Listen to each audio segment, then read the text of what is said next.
நம்ம ஃபஸ்ட்டு என்ன பார்க்க போகிறோம் அப்படின்னு சொல்லி பார்த்தீங்க அப்படின்னா கண்டிஷன் ஸ்டேட்மெண்ட், லூப்பிங் ஸ்டேட்மெண்ட், அடுத்து அதை வச்சு ஒரு சின்ன mini project and examples programs இதெல்லாம் வந்து பார்க்க போகிறோம். ஃபஸ்ட்டு வந்து கண்டிஷன் ஸ்டேட்மெண்ட்டில் என்னென்ன இருக்குது அப்படின்னு சொல்லி பார்க்கலாம்.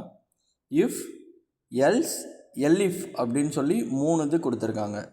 இஃப் அப்படின்னா என்ன அப்படின்னு சொல்லி பார்ப்போம். ஃபஸ்ட்டு ஒரு கண்டிஷன்ஸ் வந்து ட்ரூவாக இருந்துச்சு அப்படின்னா அந்த கண்டிஷன்ஸ் ரன் ஆயிரும். சப்போஸ் அந்த கண்டிஷன்ஸ் ரன் ஆகலை அப்படின்னா எல்ஸ் கண்டிஷன்ஸில் என்ன இருக்கோ அது ரன் ஆகும். இதுதான் எல்ஸும் இஃப்க்கும் உள்ள மீனிங். அந்த கண்டிஷன் கரெக்ட் அப்படின்னா இஃப் கண்டிஷன் ரன் ஆகும். சப்போஸ் அந்த கண்டிஷன் ராங் அப்படின்னா எல்ஸ் கண்டிஷன் ரன் ஆயிரும். ஓகே, எல்இஃப் அப்படின்னு சொல்லி ஒரு கண்டிஷன் இருக்குது. இது எதுக்காண்டி இருக்குது அப்படின்னு சொல்லி பார்த்தீங்க அப்படின்னா மோர் தென் நிறைய கண்டிஷன் இருக்குது அப்படின்னா எல்இஃப் அப்படின்ற கண்டிஷன்ஸ் வந்து ரன் ஆகும். மோர் தென் நிறைய கண்டிஷன்ஸ் அப்படின்னா நம்ம போக போக எக்ஸாம்பிள்ஸில் பார்க்கலாம். ஃபஸ்ட்டு வந்து ஒரு இஃபெல்ஸ் கண்டிஷன்ஸை வச்சு ஒரு ஏஜை எப்படி செக் பண்ணுறது, அதாவது ஒரு ஓட் போடுறதுக்கு ஒரு ப்ரோக்ராமிங் இருக்குது, அதை எப்படி செக் பண்ணுறது அப்படின்னு சொல்லி பார்க்கலாம். நம்ம ஆல்ரெடி வேல்யூலாம் எப்படி வாங்கணும் அப்படின்றத டேட்டா டைப்ஸில் வந்து பார்த்துருப்போம். எப்படி வேல்யூஸ் வாங்கணும்? ஏஜ் அப்படின்றது வேரியபிள் ஈக்குவல் டு இன்ட்டுன்றது ஒரு இண்டீஜர் அப்படின்னா இண்டீஜர் வேல்யூ, ஒரு முழு எண்ணை நான் வாங்க போகிறேன், புள்ளி வைக்காத எண்ணா. இன்புட் என்டர் தி ஏஜ் அப்படின்னு சொல்லி ஒரு இன்புட் ஃபங்க்ஷன்ஸ் வாங்கிட்டேன். இப்போ நான் இஃப் கண்டிஷன்ஸ் கொடுக்குறேன். இஃப் ஏஜ் அப்படின்றது வேரியபிள் ஈக்குவல் டு, அதாவது greater than or equal to, greater than அப்படின்னா என்ன அப்படின்றத நம்ம ஆப்ரேட்டரில் பார்த்துருப்போம். கிரேட்டர் தென் அப்படின்னா 18 அப்படின்னு ஒரு நம்பர் கொடுத்துருக்கேன், அந்த நம்பருக்கு மேலே இருக்கணும் அப்படின்றது தான் greater than. Okay, equal to எதுக்காண்டி கொடுத்துருக்கோம் அப்படின்னு சொல்லி பார்த்தீங்க அப்படின்னா அந்த 18ஐயும் சேர்த்து எடுத்துக்கணும் அப்படின்றதுனால ஈக்குவல் டு வந்து நான் கொடுத்துருக்கேன். கோலன் அப்படின்றது லாஸ்ட்டாக எதுக்காண்டி வைக்கிறோம் அப்படின்னா இது பைத்தானில் கண்டிப்பாக வந்து கோலன் அப்படின்றது வைக்கணும். அந்த கோலன் கொடுத்து நான் என்ட்ரு அடித்தேன் அப்படின்னா எனக்கு வந்து ஒரு இன்டென்ட்டு ஃபாலோ ஆகும். இன்டென்ட் மீன் நான் கோலன் கொடுத்தேன் அப்படின்னா அந்த பிரிண்ட்ன்ற ஸ்டேட்மெண்ட் வந்து இஃப்க்கு நேரம் இல்லை, பார்த்தீங்கன்னா தெரியும், கொஞ்சம் ஒரு ஸ்பேஸ் விட்டு இருக்கும். அந்த மாதிரி ஸ்பேஸ் வந்து நம்ம பைத்தானில் ஃபாலோ பண்ணுவோம். அதாவது C++, ஜாவாலெலாம் பார்த்தீங்க அப்படின்னா இஃப் கண்டிஷன் கொடுத்தோம் அப்படின்னா நம்ம ஒரு ஓப்பனிங் பிரேசஸ் கொடுப்போம். அந்த கண்டிஷன் முடிஞ்சிருச்சு அப்படின்னா க்ளோசிங் பிரேசஸ் கொடுப்போம். அதாவது அந்த கண்டிஷன் எங்கே ஸ்டார்ட் ஆகுது எங்கே முடியுது அப்படின்றத தெரிஞ்சுக்கிறதுக்காண்டி நம்ம பிரேசஸ் C++, ஜாவாவில் கொடுப்போம். பைத்தான்லேயும் அதே மாதிரி தான், பட் பிரேசஸ் கிடையாது. கண்டிஷன் கொடுத்தோன்னே நம்ம கோலன் கொடுத்தோம் அப்படின்னா ஒரு இன்டென்ட் ஃபாலோ பண்ணுவோம், அந்த ஸ்பேஸ் விட்டுற மாதிரி. அந்த மாதிரி கொடுத்தோம் அப்படின்னா அந்த ஸ்பேஸ் எங்கே ஸ்டார்ட் ஆகி எங்கே முடியுதோ அது வர if condition, if block. Else பிளாக்னா எல்ஸ் பிளாக்லேயும் அந்த மாதிரி இன்டென்ட் இருக்கும். ஓகேவா? அப்போ நம்ம இஃப் கண்டிஷன் கொடுக்குறோம் அப்படின்னாலே என்ன பண்ணணும்? கோலன் வந்து கண்டிப்பாக கொடுக்கணும், இன்டென்ட்டை ஃபாலோ பண்ணணும். If age greater than equal to 18 கொடுத்து கோலன் வச்சு என்ட்ரு அடித்ததுனாலே அதுவாகவே ஒரே ஒரு ஸ்பேஸ் எடுத்துக்கும், அதாவது ஒரு டேப் எடுத்துக்கும்.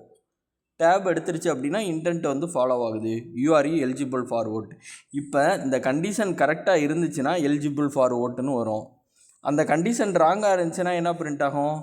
பிரிண்ட்டில் நாட் எலிஜிபிள் ஃபார் ஓட். அதாவது அந்த கண்டிஷன் வந்து 18 ஆர் 18க்கு மேலே இருக்கணும். நான் ஓட்டு போடுறதுக்கு ஒரு ஏஜ் வந்து கொடுக்குறேன். நான் சப்போஸ் 15 அப்படின்னு கொடுத்தேன் அப்படின்னா அது வந்து என்னவாகும் அப்படின்னு சொல்லி பார்த்தீங்க அப்படின்னா 15 அப்படின்னு சொல்லி நான் கொடுக்குறேன் அப்படின்னா நாட் எலிஜிபிள் ஃபார் ஓட் அப்படின்னு வரும். சப்போஸ் நான் 18 கொடுக்குறேன் அப்படின்னா யூஆர் எலிஜிபிள் டு ஓட் அப்படின்னு வரும். 20 அப்படின்னு சொல்லி கொடுக்குறேன் அப்படின்னா யூஆர் எலிஜிபிள் டு ஓட் அப்படின்னு சொல்லி பிரிண்ட் ஆகும். ஓகேவா? ஓகே, அடுத்த ப்ரோக்ராம் பார்த்தீங்க அப்படின்னா மார்க்ஸ் டு கிரேடு. இதுதான் வந்து எல்இஃப்க்கு உரிய கண்டிஷன்ஸ். எல்இஃப் அப்படின்னா நம்ம C++ ஜாவாவில் எல்சிஃப் அப்படின்னு சொல்லி படிப்போம். ஆக்சுவலாக இங்கே வந்து எல்இஃப் அப்படின்னு ஒரு கண்டிஷன்ஸ் இருக்குது. ஓகேவா? அதுக்கப்புறம் இதில் வந்து சுவிட்ச் ஸ்டேட்மெண்ட் வந்து கிடையாது. பைத்தானில் வந்து சுவிட்ச் ஸ்டேட்மெண்ட் வந்து கிடையாது. C++ ஜாவாவில் இருக்கிற சுவிட்ச் ஸ்டேட்மெண்ட் பைத்தானில் கிடையாது. அதுக்கு பதிலாக இங்கே இருக்கிற எல்இஃபையே நம்ம சுவிட்சாக கூட யூஸ் பண்ணிக்கலாம். ஓகே, கண்டிஷன்ஸில் இப்போ மார்க்குன்னு ஒரு வேரியபிள், அதாவது ஒரு வேல்யூ வாங்கியிருக்கேன். Mark equal to into input enter your mark அப்படின்னு சொல்லி கொடுத்துருக்கோம். இஃப் அப்படின்ற ஒரு கண்டிஷனில் மார்க் வந்து எத்தனைக்கு மேலே இருக்கணும், 90 அல்லது 90க்கு மேலே இருக்கணும். அதுதான் mark greater than equal to 90 or 90க்கு மேலே இருக்கணும் அப்படின்னு சொல்லி கொடுத்துருக்கேன். அடுத்து கோலன் வச்சு இன்டென்ட்டை ஃபாலோ பண்ணி பிரிண்ட்டு ஏ அப்படின்னு சொல்லி கொடுத்துருக்கேன். இப்போ இது எப்படி ஒர்க் ஆகும் அப்படின்னா, என்னோடய மார்க்கு ஒன்று 90 இருக்கணும், இல்லை 90க்கு மேலே இருக்கணும். 90 ஆறு 95 அந்த மாதிரி இருந்துச்சு அப்படின்னா கிரேட் ஏன்றதை பிரிண்ட் பண்ணு. சப்போஸ் நான் 90 95லாம் இல்லை, 75 இல்லை 75க்கு மேலே இருந்துச்சு அப்படின்னா பி கிரேடுவா. அதுவும் கிடையாது, 50 இல்லை 50க்கு மேலே இருந்துச்சு அப்படின்னா சி கிரேடுவா. சப்போஸ் எந்த கண்டிஷனுமே இல்லை அப்படின்னா ஃபால்ஸ் அப்படின்றத பிரிண்ட் பண்ணு. எந்த கண்டிஷனுமே இல்லை அப்படின்னா ஃபால்ஸ் அப்படின்றத பிரிண்ட் பண்ணு. அதாவது நான் 90க்கு மேலே இருந்தால் ஏ கிரேட், 90க்கு மேலே இருந்தால், 75 ஆறு 75க்கு மேலே இருந்தால் பி கிரேட், 50 ஆறு 50க்கு மேலே இருந்தால் சி கிரேட். சப்போஸ் நான் 50க்கும் நான் கீழே தான் இருக்கேன் அப்படின்னா எனக்கு ஃபால்ஸ் அப்படின்றத பிரிண்ட் ஆகும். இதுதான் இந்த ப்ரோக்ராம்க்குரிய அவுட்புட். நெக்ஸ்ட்டு வந்து பார்த்தீங்க அப்படின்னா நெக்ஸ்டட் இஃப் அப்படின்ற ஒரு கண்டிஷன்ஸ் கொடுத்துருக்கேன். அதாவது இஃப்புக்குள்ளேயே இன்னொரு இஃப்பு வந்தால் எப்படி ஒர்க் ஆகும் அப்படின்றத தான் நம்ம வந்து பார்க்க போகிறோம். ஓகே, பார்க்கலாமா? இப்போ ஏஜ்னு ஒரு வேல்யூ வாங்கியிருக்கேன். அதுக்கப்புறம் you are Christian or not Christian அப்படின்னு சொல்லி ஒரு வேல்யூ வாங்கியிருக்கேன். இது வந்து ஸ்ட்ரிங்கில் வாங்கியிருக்கேன். இப்போ கிறிஸ்டினா இப்போ ஏஜ் வாங்குகிறேன். ஏஜ் வாங்கிட்டு அவங்க வந்து கிறிஸ்டினாக இருக்காங்களா அப்படின்னு கேட்டாங்கன்னா, இருந்தாங்கன்னா எஸ்ன்னு கொடுக்கணும், இல்லாட்டினா நோன் கொடுக்கணும். இப்போ நீங்கள் பாருங்கள், ஃபஸ்ட்டு வந்து இஃப்பில் வந்து ஏஜ் வந்து செக் பண்ணுது. ஏஜ் வந்து 18 இருக்குது. 18 இருந்துச்சு அப்படின்னா அடுத்த இஃப் கண்டிஷனுக்குள்ளே போகும். புரியுதா? 18 இருக்குது, அவங்களுடைய கண்டிஷன் கொடுக்குறேன். 18 ஆர் 18க்கு மேலே இருந்தாங்கன்னா அடுத்த இஃப் கண்டிஷனுக்குள்ளே போகும். அப்படி இப்போயே 19 அப்படின்னு கொடுத்துட்டாங்க அப்படின்னா யூ மஸ்ட்டு பி 18+ அப்படின்னு சொல்லி எல்ஸில் இருக்கிற கண்டிஷன், லாஸ்ட்டாக எல்ஸ் இருக்கா அந்த கண்டிஷன் ஒர்க் ஆயிரும். சப்போஸ் இப்போ நான் 20 கொடுக்குறேன், என்டர் யுவர் ஏஜ் அப்படின்னு சொல்லி, அப்போ இந்த இஃப் கண்டிஷன் ஃபஸ்ட்டு செக் ஆகும். 18 ஆர் 18க்கு மேலே இருக்கா அப்படின்னு சொல்லி, 18க்கு மேலே இருக்குது. அப்போ என்னாகும், இந்த இஃப் கண்டிஷன் அடுத்த இஃப் கண்டிஷன் போகும். இஃப்பில் கிறிஸ்டின் ஈக்குவல் டு எஸ், அதாவது நான் இன்புட்டில் எஸ்ன்னு கொடுத்துருந்தேன் அப்படின்னா அந்த கிறிஸ்டின்ற வேரியபிளில் எஸ்ன்றது ஸ்டோர் ஆகும். அப்போ இங்கிட்டு எஸ்ஸு ஈக்குவல் டு இந்த சைடு எஸ், ரெண்டு கண்டிஷனும் எஸ்ஸாக இருந்தால் என்ன கண்டிஷன் ஒர்க் ஆகும், பிரிண்ட்டில் யூ கேன் ஓட் அப்படின்னு சொல்லி பிரிண்ட் ஆகும். சப்போஸ் அங்கே நான் எஸ் கொடுக்கல, நோ அப்படின்னு சொல்லி கொடுத்துருந்தேன் அப்படின்னா அதுக்கு கீழே என்ன எல்ஸ் ஃபங்க்ஷன்ஸ் இருக்குது, பிரிண்ட்டில் கிறிஸ்டின்ஷிப்ஸ் ரெக்யூட் அப்படின்னு சொல்லி பிரிண்ட் ஆயிரும். எந்த எல்ஸு பிரிண்ட் ஆயிரும். சப்போஸ் நான் வந்து ஃபஸ்ட்டே வந்து 18க்கு கம்மியாக கொடுத்துட்டேன், அதாவது 13 அப்படின்னு கொடுத்துட்டேன்னு வச்சுக்கோங்க. அப்போ எனக்கு டைரெக்டாக ஃபஸ்ட்டு இஃபல்ஸில் கண்டிஷன் செக் ஆகும். அந்த கண்டிஷன் ராங் ஆகி லாஸ்ட்டாக ஒரு எல்ஸ் கான்செப்ட் இருக்கா, பிரிண்ட்டில் யூ மஸ்ட் பி 18+, அந்த கண்டிஷன்ஸ் வந்து பிரிண்ட் ஆயிரும். புரிஞ்சிருச்சா? இதுதான் வந்து நெஸ்டட் இஃபல்ஸ், அதாவது ஒரு இஃப்புக்குள்ளே இஃப் வச்சு கண்டிஷன்ஸ் எப்படி செக் பண்ணுறது அப்படின்னு சொல்லி. அதுக்கப்புறம் பார்த்தீங்க அப்படின்னா looping statement, looping for while அப்படின்றது தான் இந்த கண்டிஷன்ஸ். இப்போ ஃபஸ்ட்டு வந்து ஃபார் அப்படின்னு சொல்லியிருக்கா. ஃபார் அப்படின்றது என்னது, சின்டாக்ஸு. ஐன்றது ஒரு வேரியபிளு, இன்னுன்றது அதுவுமே சின்டாக்ஸு. ஃபாருக்கு நம்ம இன்னுன்றத என்ன அப்படின்றத கொஞ்சம் போக போக டீப்பாக பார்க்கலாம். ஓகேவா? அதுக்கப்புறம் ரேஞ்சுனா என்னது, ரேஞ்சுன்றது ஒரு பில்டின் ஃபங்க்ஷன்ஸ். இப்போ அந்த ப்ராக்கெட்குள்ளே என்ன கொடுத்துருக்கு, 1,6ன்னு கொடுத்துருக்கா. ஃபஸ்ட்டு இது எப்பயுமே ஸ்டார்டிங் வேல்யூ, எதில் இருந்து ஸ்டார்ட் பண்ணணும், 1லேருந்து. லாஸ்ட் இது என்னது, எண்டிங் வேல்யூ. எண்டிங் வேல்யூ என்னது, 6. எப்பயுமே ஃபார் லூப்பில் 6ன்னு இருந்தால் அதுக்கு முந்தின நம்பர் வர மட்டும்தான் முடியும். ஏன் அப்படின்னா நம்ம ஈக்குவல் டு கொடுத்தா தானே இஃப் கண்டிஷனில் பார்த்தோம்ல அந்த நம்பர் வர பிரிண்ட் ஆகும் அப்படின்னு சொல்லி. அப்போ ஃபார் லூப்பை பொறுத்தவரை நம்ம 6ன்னு கொடுத்தோம் அப்படின்னா அந்த எண்டிங் வேல்யூ என்னவோ அதுக்கு முந்தின நம்பர் வர தான் பிரிண்ட் ஆகும். நெக்ஸ்ட்டு வந்து கோலன் கொடுத்துருக்கோம். அந்த கோலனுக்கு அப்புறம் பார்த்தீங்க அப்படின்னா என்ட்ரு அடித்து இன்டென்ட் வந்து ஸ்பேஸ் வந்து விட்ருக்கு பிரிண்ட் ஐ அப்படின்றது. அப்போ ஒவ்வொரு வேல்யூவாக போய் எதில் ஸ்டோர் ஆகும், வந்து 1ன்றதை எடுத்துக்கும். அந்த எடுத்துட்டு ஏன் அப்படின்னு 1ன்றதை எடுக்குது அப்படின்னா 1ன்றது தான் ஸ்டார்டிங் வேல்யூ, எண்டிங் வேல்யூ என்னது 6. அப்போ எண்டிங் வேல்யூக்கு முன்னாடி உள்ள வேல்யூ வர எடுத்துக்கும். அப்போ 1ன்றது போய் ஐயில் உட்காரும், அந்த ஐயோட வேல்யூ பிரிண்ட் ஆகும். அடுத்து மறுபடியும் 2ன்னு சொல்லி அந்த வேல்யூ ஐயில் உட்காரும், மறுபடியும் நம்ம 2ன்னு சொல்லி எடுத்துப்போம். அடுத்து 3, அடுத்து 4, அடுத்து 5, இந்த மாதிரி 5 வர பிரிண்ட் ஆகும். ஓகேவா? இதுதான் ரேஞ்ச் ஃபங்க்ஷன். அதுக்கப்புறம் ஒயில் அப்படின்றது எப்படி ஒர்க் ஆகுது அப்படின்னு சொல்லி பாருங்கள். ஒயில் அப்படின்றது ஐ ஈக்குவல் டு 1 அப்படின்னு நான் கொடுத்துருக்கேன். ஐ ஈக்குவல் டு 1னா என்ன, 1ன்றத ஐக்கு வந்து அதாவது ஐயோட வேல்யூ 1ன்னு சொல்லி அசைன் பண்ணுறேன். இப்போ while i less than equal to 5, அதாவது அந்த 5 இருக்கணும், இல்லை 5க்கு கம்மியாக இருக்கணும். அப்படி இருந்துச்சுன்னா அந்த கண்டிஷன்ஸ் வந்து கரெக்டு. இப்போ ஐயோட வேல்யூ என்ன 1. அப்போ ஒயிலுக்குள்ளே ஐன்ற இருக்கிற இடத்துல 1ன்னு சொல்லி வேல்யூ அசைன் ஆகும்.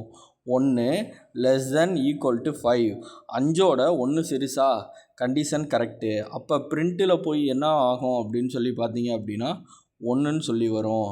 இப்போ கீழே வந்து இன்க்ரிமெண்ட் கொடுத்துருக்காங்க. ஐயோட வேல்யூ என்னது 1.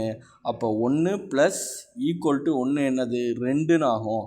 அப்போ இப்போ மறுபடியும் போய் ஐயோட வேல்யூ என்னது 2 less than equal to 5, condition correct, ஐயோட வேல்யூ பிரிண்ட் ஆகும் 2ன்னு சொல்லி. மறுபடியும் இன்க்ரிமெண்ட்டுக்கு வருது 2 + 1 3, அதே மாதிரி 3ஐயும் செக் பண்ணோம். அதுக்கப்புறம் 3 + 1 4 ஈக்குவல் டு 5, அதுக்கடுத்தது 5யும் செக் பண்ணோம், 5ம் கரெக்டாகிடும்.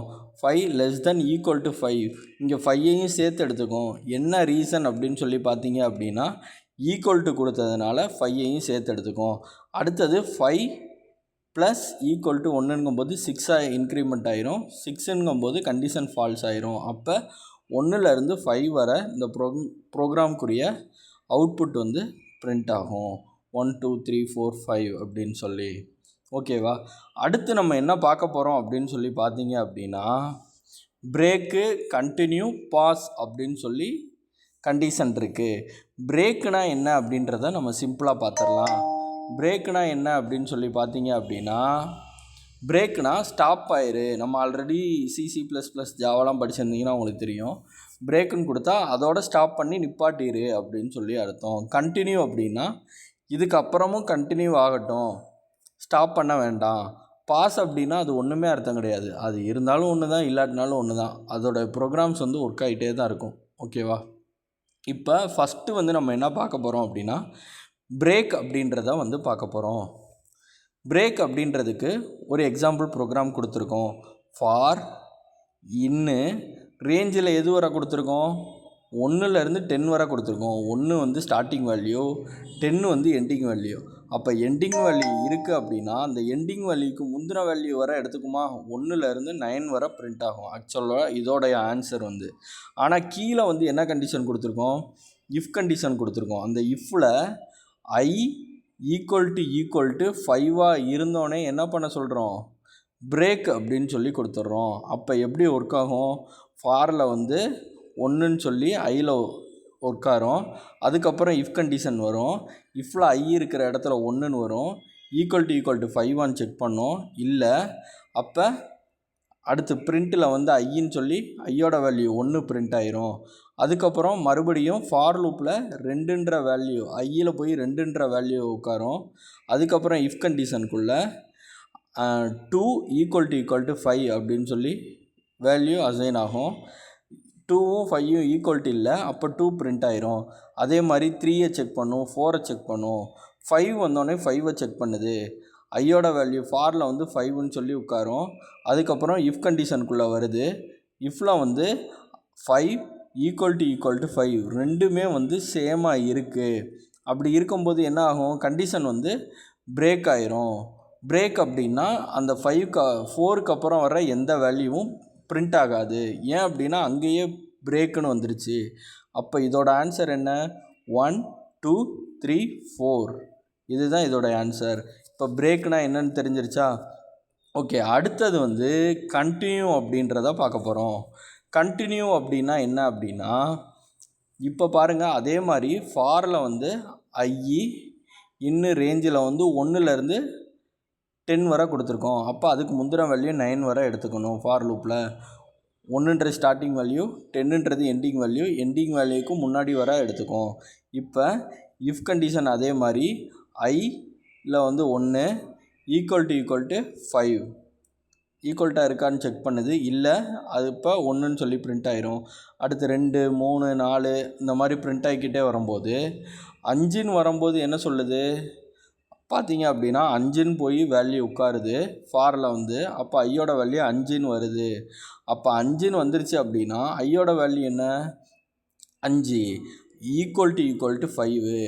அப்போ ஈக்குவல் டு 5 அப்படின்னா ஈக்குவல்ட்டு ஆயிடுச்சு. அதுக்கப்புறம் கண்டினியூ ஆகுது. கண்டினியூ அப்படிங்கும்போது அந்த 5 மட்டும் விட்டுட்டு அடுத்த நம்பர் என்னவோ அதை பிரிண்ட் பண்ணிடும். இதுதான் கண்டினியூவோட ஒர்க்கு. ஓகேவா? அதுக்கப்புறமும் கண்டினியூ ஆக தான் செய்யும். பட் அது எந்த வேல்யூ ஈக்குவலாக இருக்கோ அதை மட்டும் பிரிண்ட் பண்ணுறதை விட்டுட்டு அப்படியே கண்டினியூ ஆகிக்கிட்டே தான் இருக்கும். இதுதான் கான்செப்டு. ஓகேவா? அடுத்தது வந்து பாஸ் அப்படின்ற ஒரு ஃபங்க்ஷன்ஸ். பாஸ் அப்படின்னு சொல்லி கொடுத்துருக்கேன். இப்போ ஃபார் ஐ இன் ரேஞ்சுன்னு கொடுத்து 5ன்னு கொடுத்துட்டேன். பாஸ்ன்னு கொடுத்துட்டேன் அப்படின்னா ஒன்றுமே எடுத்துக்காது. நான் கீழே பிரிண்ட்டுன்னு கொடுத்தேன் அப்படின்னா பிரிண்ட் ஃபங்க்ஷன்ஸ் ஒர்க் ஆகிக்கிட்டே தான் இருக்கும். பாஸ் வந்து கொடுத்தாலும் ஒன்று தான், கொடுக்காட்டினாலும் ஒன்று தான். அதை வந்து எதையுமே எடுத்துக்காது, கன்சிடரே பண்ணாது. ப்ரோக்ராம்ஸ் வந்து எப்பயும் போல் எக்ஸிக்யூட் நார்மலாக ஆகிற மாதிரி ஆகிக்கிட்டே தான் இருக்கும். அடுத்தது ஃபாரில் ரேஞ்ச் ஃபங்க்ஷன் பார்த்தோமா, அதுக்குன்னே ரேஞ்சுன்னு சொல்லி ஒரு பில்டின் ஃபங்க்ஷன் இருக்குது. அப்போ ரேஞ்சுனா என்ன அப்படின்னு சொல்லி பார்க்கலாம். இப்போ ரேஞ்சு 5ன்னு இருக்குது அப்படின்னா 0 to 4 வரை எடுத்துக்கும். புரியுதா? 0லேருந்து எப்பயுமே அதுக்கு முந்தின வேல்யூ என்ன, 4. அப்போ 0 1 2 3 4 வரை எடுத்துக்கும். அடுத்தது ஸ்டார்டிங் வேல்யூயும் கொடுத்துட்டாங்க. ரேஞ்சில் ப்ராக்கெட்டில் என்ன கொடுத்துருக்கு, 1, 5. அப்போ ஸ்டார்டிங் வேல்யூ எதில் ஸ்டார்ட் பண்ணணும், 1ல் ஸ்டார்ட் பண்ணு. எண்டிங் வேல்யூ எதில் ஸ்டார்ட் பண்ண, எண்டிங் வேல்யூ எதில் முடிக்கணும், 5ல் முடி. அப்போ 5னா அதுக்கு முந்தின வேல்யூ என்ன, 4. அப்போ 1 2 3 4 இதோடைய ஆன்சரு. அதுக்கடுத்து பாருங்கள் என்ன போட்டிருக்கு, ரேஞ்சுன்னு கொடுத்து 3 வேல்யூ கொடுத்துருக்கு. அப்போ என்ன வேல்யூ, ஃபஸ்ட்டு இருக்கிறது ஸ்டார்டிங் வேல்யூ, ரெண்டாவது இருக்கிறது எண்டிங் வேல்யூ, மூணாவது இருக்கிறது என்ன அப்படின்னா இன்க்ரிமெண்ட் வேல்யூ அப்படின்னு சொல்லுவாங்க.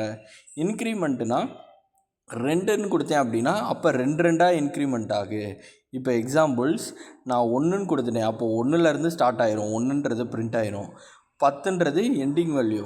எண்டிங் வேல்யூ என்னது, 10. அதுக்கு முந்தின வேல்யூ 9 வர அப்போ பிரிண்ட் ஆக போகுது. எதுவாக இன்க்ரிமெண்ட் ஆகணும், 2 இன்க்ரிமெண்ட் ஆகணும். அப்போ பார்த்தீங்க அப்படின்னா 1ன்றது பிரிண்ட் ஆயிரும். அடுத்து 2 இன்க்ரிமெண்ட் ஆகணும்ல, 2 விட்டுட்டு 3 பிரிண்ட் ஆயிரும். அடுத்து 5, அடுத்து 7, அடுத்து 9. இதுதான் இதோடைய மீனிங்கு. ஓகேவா? ஒரு எக்ஸாம்பிள் ப்ரோக்ராம் பார்க்கலாம். ஃபார் இன் ஐ ரேஞ்ச் அப்படின்னு சொல்லி கொடுத்துட்டேன். 1 11 2. 1ன்றது ஸ்டார்டிங் வேல்யூ, 11ன்றது எண்டிங் வேல்யூ. அப்போ 11ன்னு கொடுத்தேன்னா 10 வரை பிரிண்ட் ஆகும். 2ன்னு கொடுத்தேன் அப்படின்னா 2 இன்க்ரிமெண்ட் ஆகும். அப்போ ஆன்சர் எப்படி வரும், 1 3 5 7 9 அப்படின்னு சொல்லி பிரிண்ட் ஆயிரும். அடுத்து 10 சேர்த்து பிரிண்ட் ஆகும். இதுதான் இதோடைய அவுட்புட். அடுத்தது பேட்டர்ன் ப்ரோக்ராமிங். பேட்டர்ன் ப்ரோக்ராமிங் அப்படின்னா என்ன அப்படின்னா, ஃபாரை வந்து எப்படி ரேஞ்சில் யூஸ் பண்ணி ஒரு பேட்டர்ன் ஃபார்மேட் வரணும். அதாவது ஃபஸ்ட்டு 1 ஸ்டார் இருக்கும், அடுத்து 2 ஸ்டார் இருக்கும், அடுத்து 3 ஸ்டார் இருக்கும், அடுத்து 4 ஸ்டார், அடுத்து 5 ஸ்டார். நார்மல் ட்ரையாங்கிள் எப்படி வரணும் அப்படின்றது தான் இந்த ப்ரோக்ராம். அதுக்கு பார்த்தீங்க அப்படின்னா ஃபஸ்ட்டு என்ன இருக்குது, ஃபார் லூப் இருக்குது. ஃபாரு, ஐ, இன்னு, ரேஞ்சு. இப்போ ஃபஸ்ட்டு கொடுத்தது ஸ்டார்டிங் வேல்யூ என்ன 1, எண்டிங் வேல்யூ என்ன 6. அப்போ 6க்கு முந்தின வேல்யூ வர பிரிண்ட் ஆகும்னு நம்ம ஃபஸ்ட்டு ஃபார் லூப்லேயே பார்த்தோமா. அப்போ 1லேருந்து 5 தடவை இந்த ஃபார் லூப் வந்து எக்ஸிக்யூட் ஆக போகுது. இப்போ கீழே வந்து என்ன கொடுத்துருக்காங்க, பிரிண்ட்டுன்றது கொடுத்துருக்காங்க. பிரிண்ட்டுன்றது என்னது, ஒரு லைனை பிரிண்ட் பண்ண போகுது. அப்போ எதை பிரிண்ட் பண்ணணும், ஸ்டாரை பிரிண்ட் பண்ணு. இன்ட்டு ஐனா ஐயோட வேல்யூவை மல்டிபிகேஷன் பண்ணுன்னு சொல்லியிருக்காங்க. அப்போ ஃபஸ்ட்டு வந்து ஒரு ஸ்டார் பிரிண்ட் ஆயிரும். பிரிண்ட் ஆகிட்டு இன்ட்டு ஐ 1 இன்ட்டு 1, அப்போது ஒரு ஸ்டார் பிரிண்ட் ஆயிரும். அடுத்தது வரும்போது ஒரு ஸ்டார் இருக்கும், ஸ்டார் பிரிண்ட் ஆயிரும். பிரிண்ட் ஆகிட்டு இன்ட்டு ஐயோட வேல்யூ என்ன 2, அப்போ 2 ஸ்டார் பிரிண்ட் ஆகும். அடுத்து வரும்போது ஐயோட வேல்யூ என்ன 3ன்னு வரும். அப்போ ஸ்டார் இன்ட்டு ஐயோட வேல்யூ என்ன 3, அப்போ 3 தடவை ஸ்டார் பிரிண்ட் ஆகும். அடுத்து 4, அடுத்து 5, இந்த மாதிரி 5 ஸ்டார் வந்து பிரிண்ட் ஆயிரும். இதுதான் இதோடைய ஆன்சரு. அடுத்தது இன்ட்ராக்டிவ் ட்ரையாங்கிள், அதாவது ஃபஸ்ட்டு வந்து 5 ஸ்டார் இருக்கணும், அடுத்து 4 ஸ்டாரு, அடுத்து 3 ஸ்டாரு, அடுத்து 2 ஸ்டாரு, அடுத்து 1 ஸ்டாரு, அப்படியே குறைஞ்சிக்கிட்டே வரணும் அப்படின்றது தான் இதோட கான்செப்ட்டு. ஃபஸ்ட்டு வந்து இதை எப்படி கொடுக்கலாம், ஃபஸ்ட்டு ஸ்டார்டிங் வேல்யூ என்ன 5ன்னு இருக்கணும், எண்டிங் வேல்யூ 0னா அதுக்கு முந்தின வேல்யூ என்னது 1 வரை எடுத்துக்கும். அடுத்தது இன்க்ரிமெண்ட் ஆர் டிக்ரிமெண்ட் வேல்யூ, இன்க்ரிமெண்ட்டும் கொடுக்கலாம், டிக்ரிமெண்ட்டும் கொடுக்கலாம். டிக்ரிமெண்ட்டுனா என்னது, குறைஞ்சிக்கிட்டே வரணும். அப்போ -1ன்னு கொடுத்தோம் அப்படின்னா ஃபஸ்ட்டு ஸ்டார்டிங் வேல்யூ எவ்வளோ இருக்கணும், ஐயோட வேல்யூ 5 இருக்கணும். அப்போ 5 ஸ்டார் வந்து பிரிண்ட் ஆயிரும். ஐயோட வேல்யூ 5 தானே, அப்போ ஸ்டார் இன்ட்டு 5 அப்படின்னு கொடுத்தா 5 ஸ்டார் பிரிண்ட் ஆயிரும். அடுத்தது -1ன்னு கொடுத்துருக்கேன், அப்போ டிக்ரிமெண்ட்டு 1 வந்து டிக்ரிமெண்ட் ஆகும். அப்போ ஐயோட வேல்யூ என்ன 4ன்னு ஆயிரும். 5 -1ங்கும்போது 4ன்னு ஆயிரும். அப்போ ஸ்டார் இன்ட்டு 4 ஸ்டார் பிரிண்ட் ஆயிரும். அதே மாதிரி தான் 3 ஸ்டார் 2 ஸ்டார் 1 ஸ்டார். ஓகேவா, இப்போ ஸ்டார் ப்ரோக்ராம்லாம் பார்த்தாச்சு. அடுத்தது நம்பர் பேட்டர்ன், நம்பர் எப்படி பிரிண்ட் பண்ணுறது அப்படின்னு சொல்லி பார்க்கலாம்.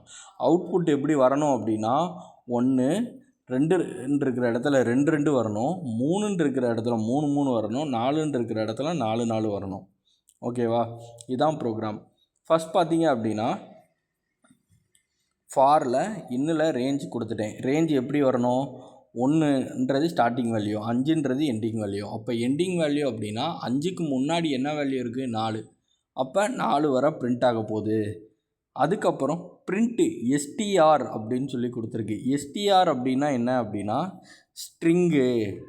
இப்போ ஐயோட வேல்யூ இன்ட்டு ஐ அப்படின்னு கொடுத்துருக்கேன். ஐயோட வேல்யூ ஃபஸ்ட்டு என்னது 1, அப்போ 1 இன்ட்டு 1, அப்போ 1ன்றது பிரிண்ட் ஆயிரும்.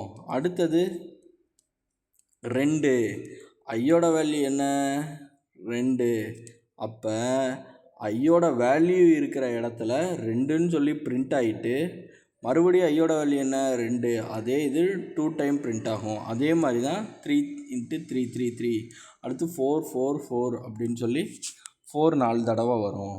ஓகேவா, இப்போ உங்களுக்கு ஒரு சின்ன மினி ப்ராஜெக்ட்ஸ் வந்து தரேன். எந்த மாதிரி மினி ப்ராஜெக்ட் அப்படின்னா அதுக்கப்புறம் நான் எக்ஸசைஸ் தரேன். மினி ப்ராஜெக்ட் வந்து நான் எக்ஸ்பிளைன் பண்ணுறேன். ஒரு சிம்பிள் கால்குலேட்டர் வந்து பிரிண்ட் ஆகணும். அதாவது நம்ம சுவிட்ச் ஸ்டேட்மெண்ட்டு பார்த்துருப்போம் தெரியுமா, அந்த சுவிட்ச் ஸ்டேட்மெண்ட்டையே எப்படி எல்இஃப்பில் ஒர்க் பண்ண வைக்கிறது அப்படின்னு சொல்லி பார்க்க போகிறோம். அதாவது ப்ளஸ்ன்னு கொடுத்தா அடிஷன் ஆகணும், மைனஸ்ன்னு கொடுத்தா சப்ட்ராக்ஷன் ஆகணும், இன்ட்டுன்னு கொடுத்தேன்னா மல்டிபிகேஷன் ஆகணும். இந்த மாதிரி ஒரு கால்குலேட்டர் ஃபங்க்ஷனை எப்படி சுவிட்ச் ஸ்டேட்மெண்ட் இல்லாமல் எல்இஃப்பில் கொடுக்கறது அப்படின்றது தான் பார்க்க போகிறோம். ஓகேவா, ஃபஸ்ட்டு பார்த்தீங்க அப்படின்னா பிரிண்ட்டில் சிம்பிள் கால்குலேட்டர் அப்படின்றது பிரிண்ட் ஆகிடட்டும். அடுத்து ஏன்னு ஒரு வேரியபிள் எடுத்திருக்கேன், ஃப்ளோட்டு வேல்யூபிளாக எடுத்திருக்கேன். ஃப்ளோட்டுனா பாயிண்டில் ஒர்க் ஆகலாம் அப்படின்னு சொல்லி கொடுத்துருக்கேன். அடுத்து பியில் ஒரு வேரியபிள் எடுத்திருக்கேன், ஒரு வேல்யூ வாங்குகிறேன், அந்த வேல்யூ வந்து ஃப்ளோட்டில் கொடுத்துருக்கேன். அடுத்தது ஆப்ஷன்ஸ் அப்படின்னு சொல்லி ஸ்ட்ரிங்கில் வாங்குகிறேன். ஏன் அப்படின்னா நான் வந்து இங்கே ப்ளஸ்ஸு மைனஸு மல்டிபிகேஷன் அந்த மாதிரி சிம்பிள்ஸ் வந்து யூஸ் பண்ண போகிறேன். அப்போ ஆப்ஷன் ஓபி அப்படின்ற ஒரு வேல்யூ வந்து வாங்குகிறேன். இப்போ இஃப்பில் ஓபி ஈக்குவல் டு டபுள் கோட்ஸ்குள்ளே நான் ப்ளஸ்ன்னு கொடுக்குறேன். அப்போ நான் ப்ளஸ்ன்னு கொடுத்தேன் அப்படின்னா அந்த ப்ளஸ்ஸோட ஃபஸ்ட்டு இஃப் கண்டிஷன் ஒர்க் ஆகும். ஏவையும் பியையும் ப்ளஸ் பண்ணி ஆன்சர் கொடுக்கும். சப்போஸ் நான் மைனஸ் கொடுத்தேன் அப்படின்னா அடுத்த கண்டிஷன் என்ன, எல்இஃபா, அடுத்த எல்இஃபுக்கு போயிடும்.